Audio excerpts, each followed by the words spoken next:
Richard Southern is back with us now for a Friday version of our Interesting Stories chat. Richard, Halloween is almost upon us, and like everything in the world, costume prices are way up.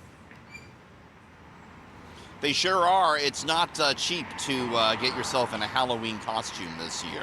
But you know what?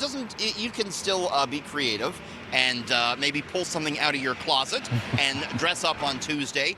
Case in point, our CityNews team, they are a creative bunch. And we put out the old call today, Brandon.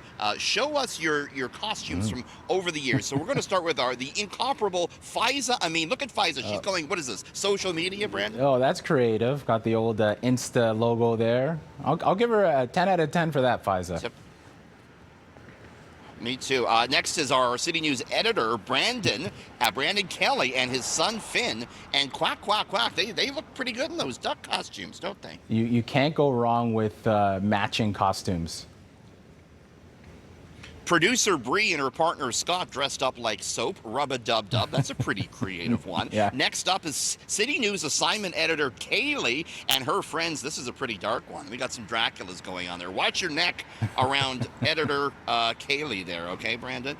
And now we got to have Brandon Rowe. Brandon, what were you? Look at this. It's Father Brandon Rowe here. What were you doing here, Brandon? Oh yeah, and that was from, I'd say, 2010. And Richard, don't let the hair fool you. That's real. I was growing that for about 4 years in preparation of that costume. Look at you go, Brandon. What locks? As for me, we're going to go back to 1993, 30 years ago. Here's my brother Mike and I dressing up as Blue Jays. This was when they had just won the World Series. So there's my brother Mike on the left. I'm doing my best Blue Jay impression. I think we hit it out of the park there, don't you, Brandon, 30 years ago? That's a good one. I like that one. Now, Richard, sad songs have always been incredibly powerful, but according to a new study, heartbreaking tunes have some kind of hidden strength that we didn't know about. They relieve pain, believe it or not. Brand new study out on this. They found that, yes, sad, depressing songs, if you listen to them, tend to ease any pain you might be having. The more bittersweet, the more emotional the song, the better. People who listen to such tracks reported more chills. You know, the thrill, the shivers you sometimes get when you listen to music. It's that sensation that doctors say can help ease pain. Still, there's nothing wrong with picking a more upbeat tune. The same study found that listening to your favorite track also had some of the same effects. As you know, I listen to Brandon, Adele's Hello constantly on repeat, so I'm completely pain-free. No pain here. I mean, you can't go wrong with Adele, but I feel like I need something more upbeat to cure the pain. And you need a banger. You need a real banger. Yes, sir. And finally, I hear you've got some pro travel tips for anyone thinking about flying to Australia.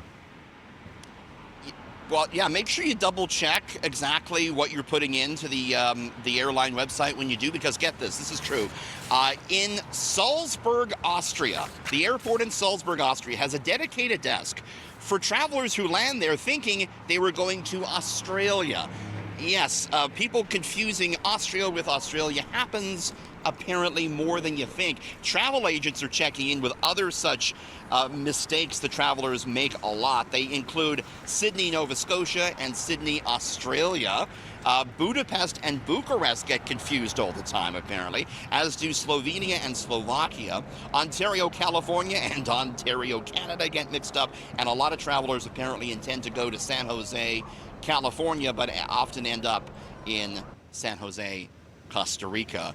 Always worth double checking the flights, Brandon. Oh, yes. I know my mom's at home shaking her head knowing that I would do something like that. Have a great weekend, Richard. We'll talk to you again next week. See you next week, Father Brandon.